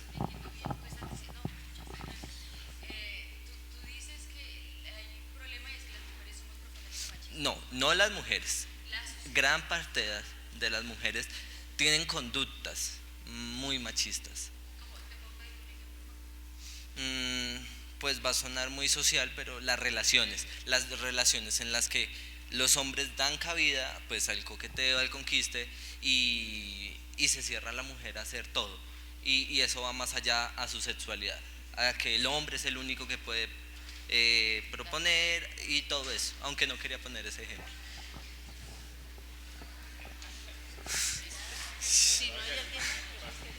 Pásale y ahora quiere votarse, hágale. No. Pero bueno, mi intervención básicamente surge de una reflexión que yo tuve con el caso de Lucía Pérez en Argentina. Sí, Lucía, la muchacha de secundaria que asesinaron dos hombres y la empalaron, etc. Sucede que bueno, eso se movió mucho en redes sociales. Y el tema se movió mucho en torno al tema de la campaña de Una Menos y etcétera. Algunas reivindicaciones me hicieron pensar, sobre todo esa palabra puta, en la que las mujeres han pretendido como reivindicación hacer sinónimo de pronto de libertad, o de si yo puedo hacer con mi cuerpo lo que yo más deseo. Tuve una reflexión con algunos compañeros y compañeras frente a ese significado, y es que yo entiendo que, por ejemplo, pues los movimientos sociales siempre están de alguna forma moviendo el campo del lenguaje. En ese sentido, pues esas reivindicaciones de alguna forma me parecen que de pronto no están acordes de pronto con la realidad, o bueno, esa fue la primera reflexión. ¿En torno a qué? De alguna forma puta es una palabra que significa de alguna forma mercado, o que está del consumo, y que de alguna forma en algunos sectores no se podría aterrizar eso en la cotidianidad. O sea, es decir, yo voy a Bosa, no sé, San Bernardo por allá, y sí, yo soy una puta. Pues obviamente los niños me van a decir, venga, ¿cómo así? O sea, ¿cómo así? ¿Usted es una puta? Pues entonces a eso me refiero. Y como de alguna forma esas reivindicaciones que se tienen van articuladas también a una lógica del mercado. Hay que reconstruir obviamente, pues no sé, eso fue como un cabezazo, esas significaciones, y yo creo que sí tienen que tener un poco más de profundidad. Y por otro lado, pues el tema pues me llama mucho la atención, he leído sobre el tema de las nuevas masculinidades, y bueno, cómo se articula esto frente a la lucha de género, bueno, el enfoque de género, y ya.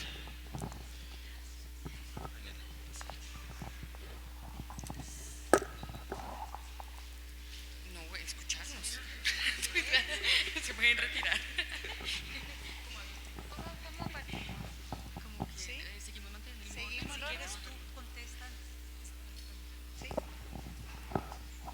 Pues miren, yo les voy a dar la palabra a mis dos colegas, sobre todo en el tema de masculinidades, feminidades, todo porque obviamente hay más experiencia en ese campo. Yo me enfoco más como el tema de las políticas públicas bajo, en este caso, el enfoque de género. Entonces, las últimas preguntas yo creo que ustedes las pueden… Pero yo sí, a lo que tú dices de cómo capacitar a los funcionarios públicos, dices, ¿no?, en la ideología de género. Es que yo digo, no tanto en la ideología de género, yo pienso que se debe dar una capacitación integral, en el sentido de fortalecer, por ejemplo, la gestión pública, el tema de diseño de políticas públicas, porque yo creo que ahí es donde empieza el cuello de botella, y en la capacitación y comprensión de enfoques como el enfoque de género. ¿Ya? Yo desde mi perspectiva no creo que debe ser una capacitación así tan puntual, digamos, de una ideología de género, debe ser una capacitación complementaria, porque como les decía ahora, no solo es el enfoque de género, esto va complementario al enfoque de derechos y al enfoque territorial. ¿Ya? Entonces es tener esa mirada, porque definitivamente los funcionarios públicos saben que van a poner en marcha programas y proyectos para poblaciones en situación, por ejemplo, de vulnerabilidad, que si no tienen en cuenta y no comprenden este tipo de enfoques, pues obviamente entonces no van a poder aplicar efectivamente esas políticas. Entonces yo, para mí, debe ser una capacitación integral en los tres aspectos que dije. A ver, respecto a las preguntas, comentarios, no sé, vamos a asumir el desafío de comentar algo al respecto. Yo no sé si estoy tan segura de que si es correcto no hablar de ideología, ¿ya? Ahora, podemos tener distintas aproximaciones, ¿no? Porque ideología desde lo más básico, un conjunto de ideas, por lo tanto cualquier cosa podría ser una ideología. Sin embargo, para mí, o en general, no solo para mí, se ha hablado de perspectiva de género, enfoque de género, análisis de género, ¿sí? Porque cuando incorporamos esta dimensión no queremos instalar nada fijo. Probablemente desde una ideología, sí, esto es así, ¿sí? Cuando hablamos de una perspectiva de análisis, lo que queremos es deconstruir la realidad que observamos y desarmarla, ¿sí? Por lo tanto, ahí va tu pregunta, ¿no? Una formación orientada a funcionarios y funcionarias públicas o a las personas que trabajan o que estudian el Estado, el gobierno, la administración pública, para mí, y por la experiencia en esa línea en particular, pasa por generar un profundo análisis crítico y una capacidad de reflexión y análisis de la realidad incorporando nuevos elementos, ¿sí?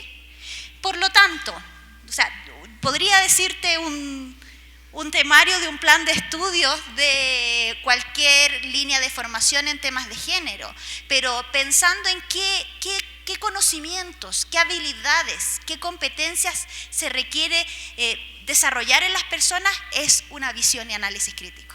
Y ese es el desafío, porque yo le puedo explicar a las personas, mire, género es, y le doy 4 definiciones. Análisis de género es, en Chile los funcionarios públicos me decían muchas veces, bueno, venga y dígame cómo yo le pongo género a este informe, ¿sí? O cómo yo a este programa, por favor, usted me lo podría revisar y póngale algo de género porque usted sabe de esto, ¿no?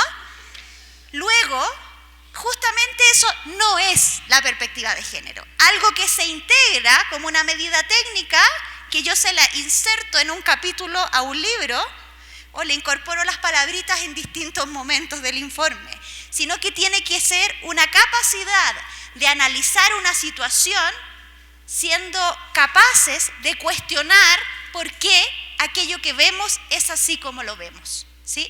La mayoría de lo que vemos no lo cuestionamos y lo tomamos como dado. Por lo tanto, una línea de formación en esa línea para mí pasa por eso, ¿sí? Que ese es como el desafío profundo. Y a ver si entendí tu pregunta, ¿no? Pero que tiene que ver como con conductas de subordinación que asumimos las propias mujeres y que van, ¿no es cierto?, reforzando, como les comentaba hoy día, ¿no es cierto?, en la clase. Este orden social no es en el fondo una mera crítica a la masculinidad hegemónica y responsabilizar a los varones de este orden. Este es un orden social y político en el cual todos somos parte, ¿no? De hecho, es muy difícil poder situar el principio. ¿Cuándo comenzó esto? ¿En qué momento partimos? ¿En qué momento esto quedó así? ¿Ya? Por lo tanto, tiene que ver con una dimensión que, como lo han planteado mis compañeras, muchas veces no se aborda, porque uno hace cursos de género, clases de género y llegan solo mujeres, o las que ven los temas son solo mujeres. ¿Cómo logramos? Ese es uno de los desafíos, que la discusión de género sea una discusión integral, profunda, que incluya, por ejemplo, la línea tal vez más importante de la segunda o tercera ola de estudios de género, que son los estudios de las masculinidades, ¿no? Cómo problematizamos estas masculinidades hegemónicas patriarcales, que son finalmente las que dominan, si no son todas las masculinidades las que dominan. Entonces se requiere ampliar el análisis. Y por ahí creo que van mis comentarios para dejarle la palabra a Andrea. Muchas gracias. No, bueno, yo más me va a permitir hablar de cosas que poco conozco, pero bueno, ahí miramos cómo nos va. Solo quiero hacer un comentario respecto a la pregunta que su merced hacía, la primera pregunta, porque creo que su merced en algún momento dijo que la idea era formular políticas públicas neutras. Tal vez lo que va a decir es una aberración, pero yo creo que justamente no tienen por qué ser neutras, y menos si hablamos de una política pública de género, porque lo que vamos a atender es una inequidad, es una desigualdad, es una opresión. Conclusión, si es neutra, pues entonces mejor no tenerla. Lo importante es justo hacer apuestas políticas, y ahí por eso es tan importante la relación con la sociedad civil, porque tenemos que saber a dónde es que tenemos que jalar, mejor dicho, para dónde es que tenemos que ir empujando, creo yo, a través de las políticas públicas. Perdón, me permito responder, esa no es mi gran centro, ¿cierto? Pero bueno, en todo caso quería hacer el comentario. Lo otro que creo que me voy a unir un poco al comentario que hacía la profesora Carolina, es decir que, y por eso te hacía la contrapregunta, yo creo entender lo que tú dices, y sí, sin ninguna duda, hay mujeres profundamente machistas. Es más, todos tenemos ahí nuestro toquecillo machista, se nos sale más o menos, con más o menos vergüenza, pero que se nos sale por ahí, sí, es un poquito…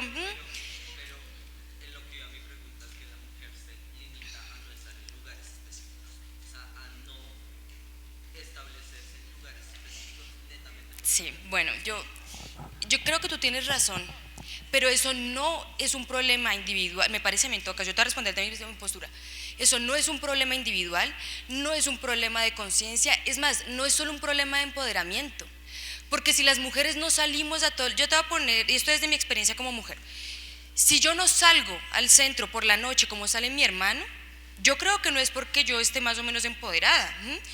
Yo creo que yo estoy un poquito afortunadamente más empoderada que mi abuela, a quien yo respeto y amo profundamente, pero yo creo que yo me siento, cierto, con algunos más, no sé si en algún mayor nivel de empoderamiento en algunos asuntos de la vida, pero no por eso yo desconozco, ¿me entiendes? No voy a ser pendeja y no voy a caminar por la calle con la misma libertad con la que caminan los varones.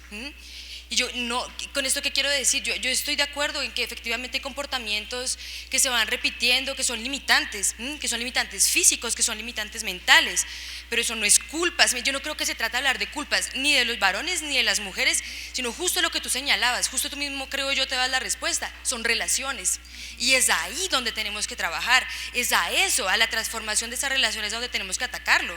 No se trata de que una mujer decida de pronto salir a todo lado y hablar. Mira, eso por ejemplo se ve claro en algunos, no en todos, pero en algunos sindicatos es más o menos claro que cuando un hombre se levanta, habla duro, un berraco, ese sí que sabe. Ahora, si una mujer se levanta, habla duro, me dio histérica, no salió, que gritona. No es una cuestión solo de empoderamiento, de conciencia, reitero, de individualidad, es una cuestión de relación, y por eso creo yo lo importante es transformar la relación y no solo los individuos, me parece a mí muy personalmente. No sé si te respondí. La otra cuestión que quería decir respecto al tema que tú planteabas de la puta, que me da risa porque justo hoy es que los temas se unen, el mundo confluye, hoy estaba leyendo justo un texto sobre eso, y tú decías que se remite al mercado. Yo creo que eso es parcialmente cierto, y solo parcialmente. Justo la persona que yo leí esta mañana sostiene, y yo creo que es una manera interesante de abordarlo, que hay algo así como un estigma de la puta, y más o menos la idea es la siguiente: todas las mujeres, digamos todas las personas que nacemos con este cuerpo, básicamente, podemos en algún momento de nuestras vidas ser calificadas como putas. Eso varía mucho de sociedad en sociedad, mucho. ¿cierto? Hay sociedades que consideran que hay un comportamiento de puta que para nosotros no lo es y viceversa. En todo caso, el gran punto es que no necesariamente pasa por un intercambio económico-sexual directo, no necesariamente. Pero si una muchacha por ahí decide, a sus 15 añitos, vamos a poner, tener varios noviecitos, es una completa puta. Y ahí no hay intercambio económico-sexual necesariamente, o no tan directamente, no es una cosa puramente de mercado, hay otras formas de retribuciones, bueno, es un asunto más complejo. Pero para decirte que en todo caso yo creo que es un asunto interesante, es un punto sobre el que hay que trabajar, pero que yo creo que en todo caso no necesariamente remite solo a una cuestión de mercado, me parece a mí. Y en todo caso yo sí creo que es importante porque muchas veces funciona como una justificación ideológica justo de las violencias que se ejercen contra las mujeres. Aquí hay casos en los que las mujeres las maltratan, y que como en Chile, digamos, son constantes, ¿no? Traspasan fronteras, nacionalidades, horroroso, pero en el fondo, ay, bueno, si le cascó, ¿qué estaría haciendo? Yo la vi salir con periquito, es que mírenla cómo se viste, esa faldita es medio puta, entonces en el fondo medio se lo merece, puede que no lo digamos abiertamente, pero esas justificaciones ideológicas están presentes, hay que combatirlas, pero son justificaciones que existen y son muy poderosas, me parece, pues a mí, en todo caso. Y sobre lo otro que tú planteabas sobre nuevas masculinidades, yo creo que la profesora Carolina lo planteaba muy bien. El gran punto es que en este mundo de diversidad, justo porque los seres humanos somos, yo no quiero decir por naturaleza porque es un poquito triste, ¿cómo decir esto? Intrínsecamente tendemos a ser diversos. Y en ese sentido las construcciones de masculinidades, las formas en las que se viven las masculinidades, en las que se crean y recrean masculinidades, son muy variadas. Solo que efectivamente hay masculinidades hegemónicas, la del macho, cierto, viril, contundente, un berraco. Pero esa es una manera posible que no es la única manera, pero que en todo caso, digamos, yo creo que esos estudios de nuevas masculinidades son muy interesantes justo porque lo que tratan de demostrar es esa forma hegemónica de masculinidad puede ser muy dañina y puede restringir mucho a los seres humanos, hombres y mujeres, puede crear muchísimas limitantes. Y en ese sentido es importante, digamos, adentrarse a entender esas masculinidades hegemónicas y transformarlas, para que justo eso no sea el patrón que guíe la construcción de las masculinidades de las personas que nacen con un sexo masculino, que hayan muchas posibilidades de ser hombres, así como yo supongo es ideal que hayan muchas maneras de ser mujeres, de imaginarnos como seres humanos, al margen de nuestros sexos, que tengamos la posibilidad real, concreta de imaginarnos la vida como la queremos y construir esas cosas desde nuestros deseos, nuestros sueños, al margen justo de las formas hegemónicas de ser mujer y de ser hombre. No sé si les contestamos o no. ¿Les contestamos? Comentamos, más bien que les comentamos, no sé si les contestamos.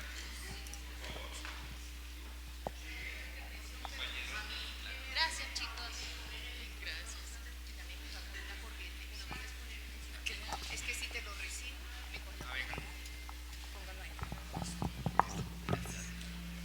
Gracias. Bueno, a mí me parece que nosotros en la cotidianidad y en los medios de comunicación arrollantes como la televisión que llega a todas partes, muestra un comportamiento de irresponsabilidad hacia un género y de responsabilidad total hacia el otro, o tal vez en los oficios o las formas en que identificamos a las mujeres, por ejemplo, en las propagandas y en las acusaciones, tienen mucho que ver. Si yo soy un funcionario público y yo quiero formular una política, mis propias propuestas, aparte de ser algo técnicas, deben también responder a mis propias creencias. Y mis propias creencias de alguna manera pueden estar influenciadas por mis costumbres o por lo que vemos día a día que sucede en nuestros hogares o en nuestra sociedad cercana.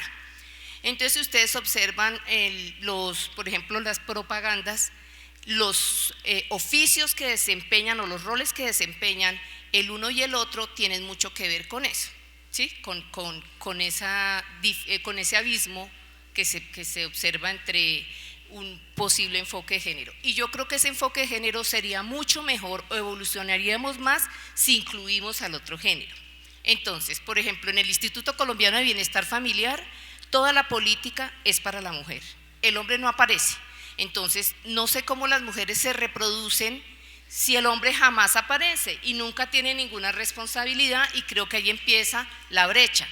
Si ustedes ven la política que tuvo el alcalde anterior, Petro, con relación a los embarazos de adolescentes, los embarazos son, yo no sé esas mujeres cómo hicieron, pero el hombre no aparece por ninguna parte, absolutamente por ninguna. Entonces yo creo que hay un punto de quiebre social que es el que hay que empezar a analizar y a incluir para que después del tiempo no suceda lo que está sucediendo en este momento, y es que tengamos que tener todas estas políticas de inclusión cuando en realidad lo que hemos hecho es excluir a ese hombre de toda la responsabilidad que le compete. Es que mírenlo y lo verán que no aparece por ninguna parte. El alcalde Peñalosa abandonó un poco la política de los embarazos en adolescentes y se subió terriblemente. Entonces hay que buscar la manera como de generar una educación, pero con una conciencia que lleve tanto a los ciudadanos y desde luego a los futuros administradores públicos a buscar disminuir esa brecha para poder generar otro tipo de políticas públicas.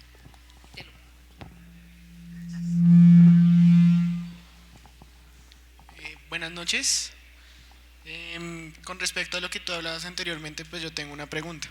Si estabas hablando de que el hombre en un discurso que se notaba que tenía voz y voto, se notaba como un hombre fuerte, entonces podríamos hablar de una subordinación de género. Entonces pues mi pregunta es, ¿cómo acabar con la subordinación de género o las relaciones de género dominativas? Si el Estado es lento en sus movimientos y si el Estado no llega a todos porque algunos se encuentran alejados del mismo, sabiendo que los problemas públicos generan inequidades de género y que la agenda pública solo entran problemas que tienen mayor relevancia en el mismo, y que también en Colombia hay una gran línea conservadora que se mantiene oculta a gran parte de la sociedad. Entonces, ¿cómo se podría solucionar ese gran problema que pues aqueja a la sociedad hoy en el siglo XXI y creo que en parte también a décadas anteriores? Gracias.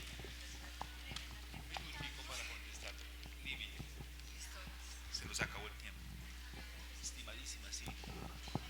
¿Ya se acabó? ¿Quién parte? No, yo simplemente para cerrar lo que decía la profesora sobre los funcionarios que bajo su perspectiva diseñan políticas, precisamente de eso se trata, de que no diseñen bajo su referencial, porque ellos pueden tener un referencial de un problema desde su visión que no necesariamente corresponde a esa problemática real que se puede abordar.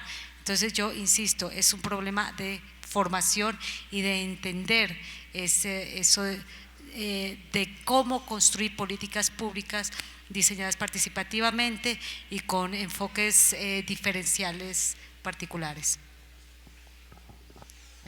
Bien, gracias. Interesantísimas todas las preguntas, ¿no? Interesantísimas. A ver, comentarios breves, intentaré ser muy breve. Respecto a lo que comenta la colega, ¿no? Yo creo que, bueno, ya terminamos. Insisto, es muy importante lograr integrar una comprensión profunda de lo que significa incorporar esta dimensión, ¿ya? Porque que existan políticas solo para mujeres no es del todo incorrecto, a mi juicio, ¿ya? ¿Por qué? Porque hay necesidades urgentes y problemas que afectan profundamente a las mujeres, ¿ya? Y eso no significa que no exista detrás una perspectiva de género por no ser integradora también de los varones. Hay una distinción que hace una autora, que es Caroline Moser, que plantea la distinción entre necesidades prácticas y estratégicas. Hay cosas urgentes, que es el problema de la violencia doméstica, que requiere atención solo en las mujeres, pero hay otras necesidades que son estratégicas que buscan transformar los roles. El gran problema de las políticas es que abordan solo necesidades prácticas y no avanzan hacia abordar necesidades estratégicas. Entonces, para mí pasa por eso, por no integrar esta distinción y solamente dar soluciones de muy corto plazo y no avanzar en soluciones más estratégicas. Y la pregunta aquí de nuestro estudiante es una tremenda pregunta, ¿no? Que de verdad yo le digo a Andrea, si ella logra dar respuesta, yo me tiendo a los pies de Andrea en profunda devoción, porque es la pregunta que nos hacemos todos los días, ¿no? ¿Qué hacemos con esto? ¿Cómo logramos transformar este sistema que, bueno, algunas que estamos en este tema nos produce mucha indignación y una sensación permanente de injusticia? Ahora, yo creo que Andrea avanza bien en dar respuesta a ello. Una primera forma es visibilizarlo. Cuando ella dice hablar las cosas por su nombre y visibilizar la problemática, estamos dando pie para comenzar a resolver situaciones injustas, donde hay dominación, donde hay subordinación, donde hay discriminación. Lo primero que tenemos que hacer es dar cuenta de ello, porque no podemos hacer políticas públicas sin darnos cuenta de esa realidad. Y ese es el trabajo tal vez más lento, porque en ese darnos cuenta todavía no estamos haciendo nada, pero es la base para el paso siguiente. Bueno, pues para terminar, entonces, no, pues muchas gracias a todas y todos por su escucha, por las preguntas. Efectivamente, decir que con el comentario que hacía la compañera, pues yo estoy completamente de acuerdo, no sin desconocer efectivamente lo que dice Carolina, es importante, eso depende efectivamente, pero yo creo que su merced tiene entera razón cuando dice, bueno, finalmente ¿quién embaraza a las adolescentes? ¿El Espíritu Santo? Claramente no, será más fácil de atacar el problema, ¿cierto? Matamos a la paloma y sale. Efectivamente sí es importante, estas son cosas que es necesario pensar muy seriamente. Con su comentario yo estoy completamente de acuerdo, sobre todo con los ejemplos específicos que usted proponía. Y con la gran pregunta que hace el compañero, bueno, pues decirle efectivamente que esa es, yo creo, la gran preocupación del movimiento feminista. Eso ha sido así por siglos, es real, esa es la pregunta. Si su merced encuentra la respuesta, entonces yo me boto a sus pies, como nos botamos en cadena. No sin decir que justamente yo creo que el movimiento feminista sí nos da claves importantes para pensarlo, y creo yo en qué términos. En pensar que esas transformaciones que son tan necesarias, uno, de un lado hay que verlas como transformaciones necesarias, lo cual no es obvio sobre todo porque esto incluye privilegios. Hay seres humanos que se privilegian de estas relaciones, entonces, hay que batallar contra eso, no es nada fácil. Pero sobre todo hay que batallar, creo yo, por medio de la acción colectiva. Yo creo que eso es realmente fundamental. No hay, creo yo, una fórmula mágica para la transformación, sobre todo porque igual eso varía mucho de sociedad en sociedad, incluso como señalaba la profesora, eso varía mucho de territorio en territorio. Las respuestas que vamos a tener que encontrar, pues eso es, yo creo, una cosa de ensayo, de prueba y error, de ir avanzando de a poquito, paso a paso, pero juntas y juntos en el fondo. Porque las acciones individuales, yo creo, pueden subvertir mucho los órdenes y son tremendamente importantes, pero tienen límites también muy importantes. Yo creo que no podemos dejar de pensar la acción colectiva, y para aquí sí ya claramente yo creo que esto está puesto en el tapete hace rato. Yo creo que es importante tener acciones colectivas feministas, abiertamente feministas, sin tener miedo, sin tener pena. Qué horror que sea feminista, feminazi, ¿no? Dicen horrible, que uy. No, ser feminista es querer una sociedad en la que el sexo no nos haga diferentes, no sea una cosa de jerarquía, ¿no? Que no hayan opresiones y explotaciones que se justifiquen en el género o en el sexo. Pero para eso tenemos que camellar colectivamente entre todas y todos los que queramos desmontar esos privilegios. Justamente no va a ser todo el mundo, pero pues sí, creo yo, su merced plantea, ese es el gran asunto del feminismo, de los feminismos, porque además ahí está la otra gran cuestión, hay múltiples entradas para entender el problema y también para pensar soluciones. Uno elige el que más le gusta en el fondo, pero esa es la gran pregunta, ¿cómo hacemos para cambiar esta realidad con la que definitivamente no estamos de acuerdo? Así que bueno, a pensar en las soluciones, porque no sé, que gracias. Muchas gracias, estimadas. Muchas gracias a todas y a todos. Y nos vemos en este espacio el año entrante. Que estén muy bien.